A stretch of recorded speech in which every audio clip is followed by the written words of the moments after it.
Welcome to another episode of Banter and Brews. I'm your host, Will, and I'm joined here today with Sara from Copperhill Brewing. Hi, Will. How are you doing today? I'm great, thank you. Thanks for having us. Now, where did you just get back from real quick? I had to go to a dentist appointment. I was really hoping she was going to get a tooth pulled and be on some crazy stuff. It was going to make a really interesting episode. It's not going to be nearly as interesting now. I'm so sorry. It's okay. Well, tell us a little bit about you, and this is your baby. Yes, right? It is. The brewery, we are not the original owners of Copperhill Brewery.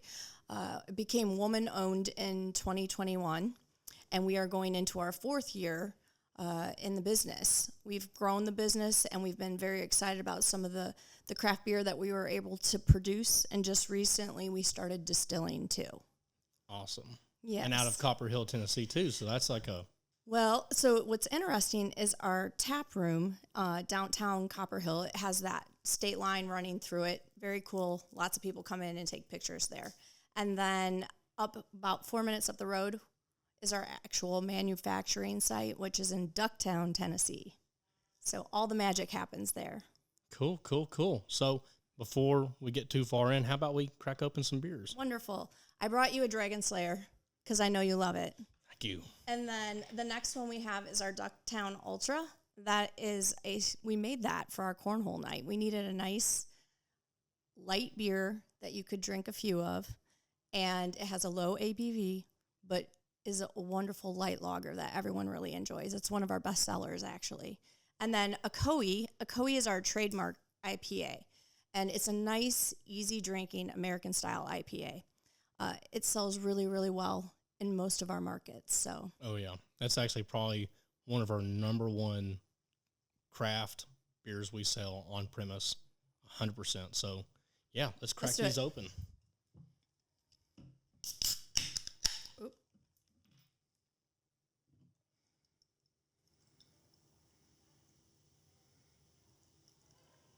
I'm always been such a sucker for sour beer, and it's really not too overly sour too, so it's a really easy drinking beer. Right. Some of them have that really intense pucker. This has a nice balanced sour to it, so not too high of a pH. Yeah. Cheers. Cheers. Thanks for having me. So, you're already informed our audience about you guys coming in. When did you come in? Yes. How's it evolved since then? So originally we were just customers. So prior to this, I didn't have a lot of previous experience, and my business partner, she was in financial security. But the biggest reason we got involved was community. That was a big deal. A lot, we do a Thursday night local night down at the tap room, and it kept building, and I was meeting all the people that I really loved in the area, and we just wanted to be able to give back as well. So we got really heavily involved in community and charity type work as well through the brewery. So it was a nice outlet for us. Now, you were mentioning you're doing some new things with the brew distillery. Yes. So we currently added our distilling products late March. First, we rolled it out 1st of April this year. We have a white rum. We have a vodka that's actually my favorite and our top seller. It's an 80 proof, and it's 8 times distilled, and it is made with champagne yeast. And we knew that for our recipe because of brewing. We've used champagne yeast when we were brewing before. So that is our unique twist, but it gives you a slight sweet finish on the back end of the vodka. Cool. Mm-hmm.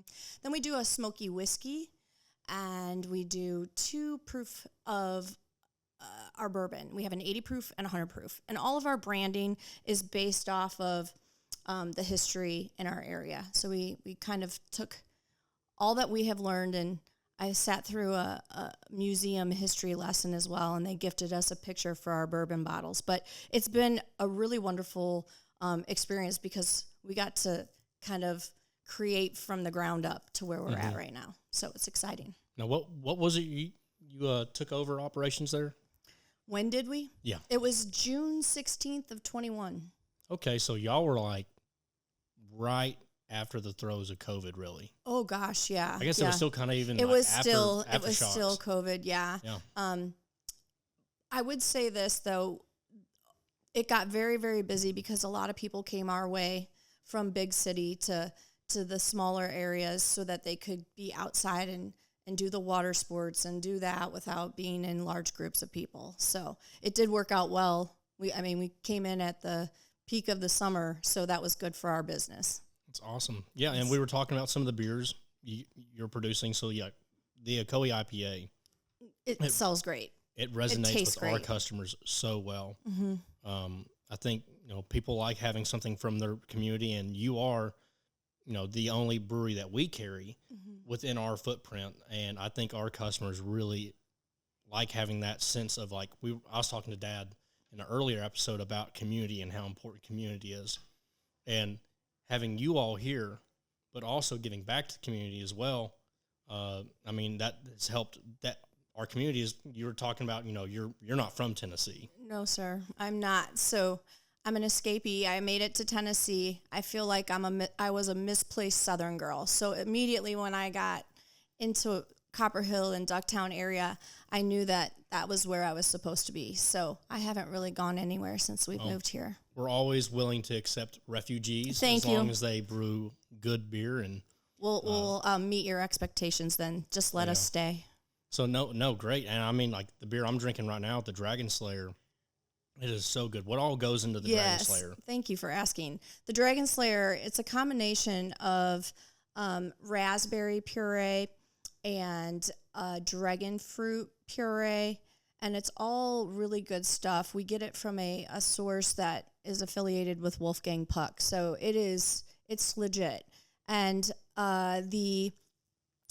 it's mixed with a wheat and a sour ale. So that's why I think it's not 100%. You're going to have that nice balanced flavor to it. Oh, yeah. That would make sense. The wheat would definitely help tone things down a little bit. Yes. Cool. For sure. Yeah. And it's always been one of my favorites. So I've always loved it. And the Ducktown Ultra, we have a huge following for the Ducktown Ultra. Mm-hmm. Well, shout out to Gigi's. Yay, Gigi's. They're in Benton. TJ. He's always got, Yeah. He's always got that on tap. So. And I just have to say that, too.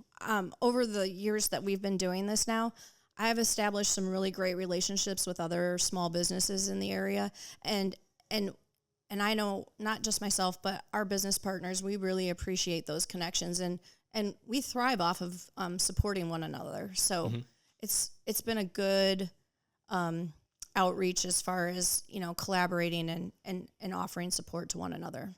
Have you thought about doing any kind of collab brews? I know they're not one of our brands we carry, but Monkey Town, they're in Dayton. Right. Have y'all thought about doing any kind of cool collabs with them? Right. We've not done anything like that with them, but I will say we have done a collab charity brew in our area. We supported businesses where their building burned down in Blue Ridge. So we did all kind of come up with a recipe to brew, and then we shared that. That's cool. So anything actively going on right now? We kind of did expand our footprint into Georgia again. So we're ramping up our supply. We are fulfilling our orders right now, but some of our seasonals that are out there right now for summer, Strawberry Moon. It's got strawberry puree in there, and it's a wheat beer. So that's one of our summertime favorites. Mm-hmm. And then what is happening is in our barrels right now, we have something we've been doing since the start of the business, which I can't believe we're on snooze button 4:00, but we do a barrel aged stout, and we leave some of it unflavored. So it's just our winter stout. And then we flavor some of that, and it's our snooze button. So we are on snooze button 4:00 this year. Cool. Yeah. Awesome. Because I would say when I came in, I didn't want to pry too much. I saw you the other day for listeners, and I tried to throw you off guard with an order. I'm here to pick up an order, and obviously knew you had nothing prepared ready for us. Right, but not at that moment. You said it was cooling in the tanks then, so I was kind of curious what was going on then. Yes, we got to get ready for our pumpkin will come up, so that's a fun brew too. And then our stouts will actually have to start. We do bottle those, and they're great for gifts and stuff during the Christmas time. So okay, so yeah, we don't carry any of the canned products yet. We're not doing any of that yet, but y'all have a bunch of really great like bomber bottles, different 60-ounce cans. Yes. You do a 12-ounce can or anything like that? We do not have a 12-ounce can right now. We will have, we're hoping, once we get through the winter season, to possibly purchase our own canning line, and then we can can like crazy. We'll just bump out a lot of different varieties of beer, so people will have more options then too.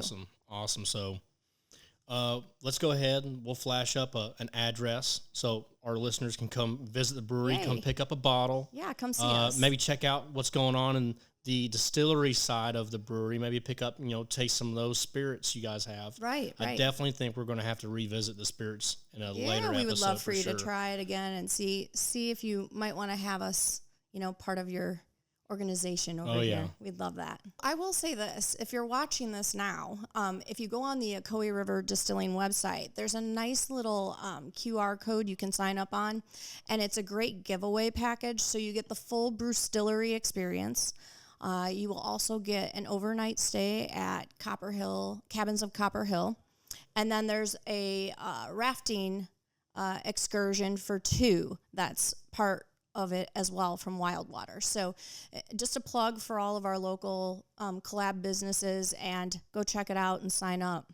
It's a great little experience to have in our area. That's awesome. Well, thank you so much for coming out and talking to us today, giving us a little bit of idea of what Copperhill is all about, what you're doing for the community, new things coming out of the fermentation vessels, about to be getting close to bottling here soon. Yeah. So definitely excited for that.